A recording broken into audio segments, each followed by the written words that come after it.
corporation in the world. It employs over 600,000 people internationally. It's the world's largest private security corporation, G4S, and it performs security services for Israeli occupation prisons and checkpoints. It's the privatization of occupation against the Palestinian people. And so these are subcontracted repressors, just like we see with Blackwater, now XE, and other such military contractors, and privatization of the military and these paramilitary organizations. And so Israel is not only a military state, it's also a paramilitary state, both in the forms of the settlers and in the forms of these corporations.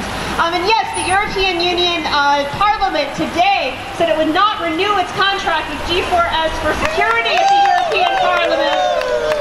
After 28 members of European Parliament said that this Parliament should not be hiring and employing a company that's directly engaged in war crimes against the Palestinian people, which is of course part of the movement for boycott, divestment, and sanctions to internationally isolate the apartheid state of Israel until it recognizes Palestinian human rights, including the right to return, including the right to be free of occupation, including the right to full equality throughout all of historic Palestine. And just so we know, G4S runs the security services and is subcontracted with CATSA at Vancouver Airport, where security is also being done, being directed by an Israeli company that's been brought in to advise Vancouver Airport on security. And so we do have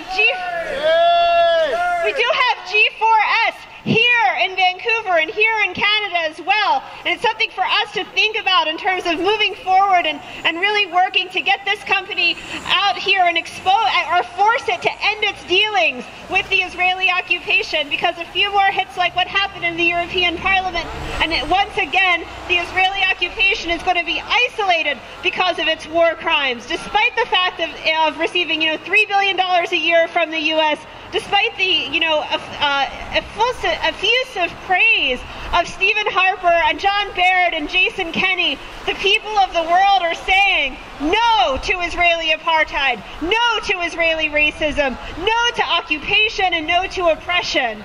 And so we're going to be part of that struggle too. And of course it's not just G4S. That's one example of a corporation that's directly involved in occupation. But it's also Hewlett-Packard, which provides technology for the checkpoints the Palestinians are forced to pass through every day. It's also businesses like Ahava that are operating in occupied land in the West Bank, and settlement corporations selling their Dead Sea products, or for that matter, soap companies like Levan who are selling products mined from the Dead Sea, while Palestinians aren't allowed to go to the Dead Sea.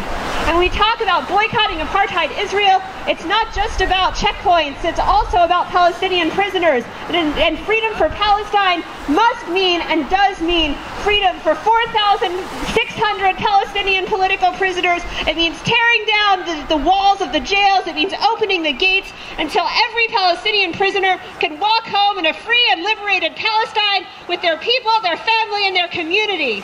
Yeah. And it's our responsibility as residents and citizens of countries who are directly complicit and implicated in Israeli war crimes by their continual support in the media, through diplomacy, through politics, and through economic aid for Israeli occupation and its crimes against the Palestinian people. It is our responsibility to say no, to say we won't buy Israeli apartheid, we won't trade with Israeli apartheid, and we will do whatever we can and bring this story to the public and raise awareness and take action to stop Israeli occupation, to bring it to justice, and to say that complicity must end. Complicity must stop. The walls must come down from the apartheid wall carrying up Palestinian land to the walls of the prisons that hold 4,600 sons and daughters of Palestine in apartheid jails.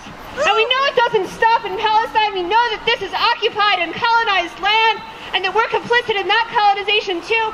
And in order to stand for a free Palestine, we also have to stand for freedom for indigenous people here, and we will stand in that struggle, and we will march together, and we will celebrate as Kader Adnan returns home. We will celebrate when Ahmed Sadat returns home. We will celebrate when Marwan Barghouti returns home, when Aziz Dweik returns home, when every single one of the fighters, of the family members, of the fathers and sisters and brothers, of the students, of the teachers, of the writers, of the scholars, of the thousands of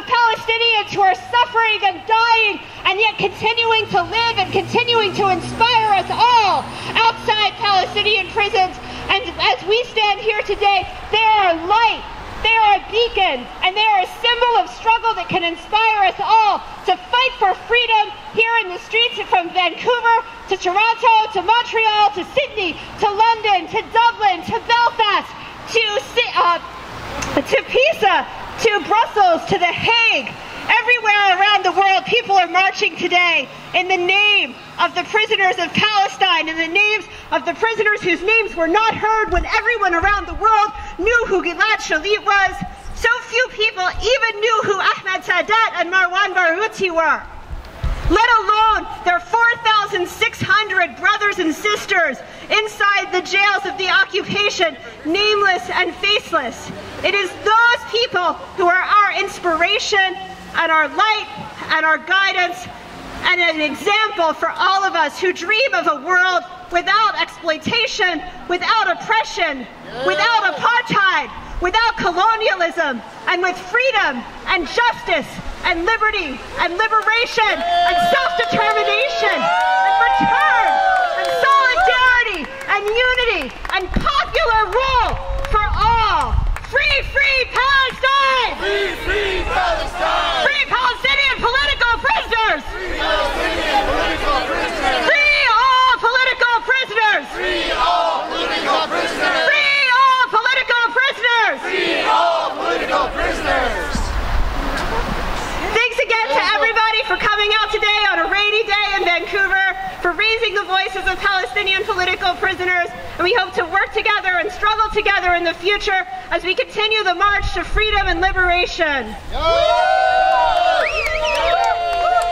be defeated. The people united will never be defeated. The people united will never be defeated. And people united. International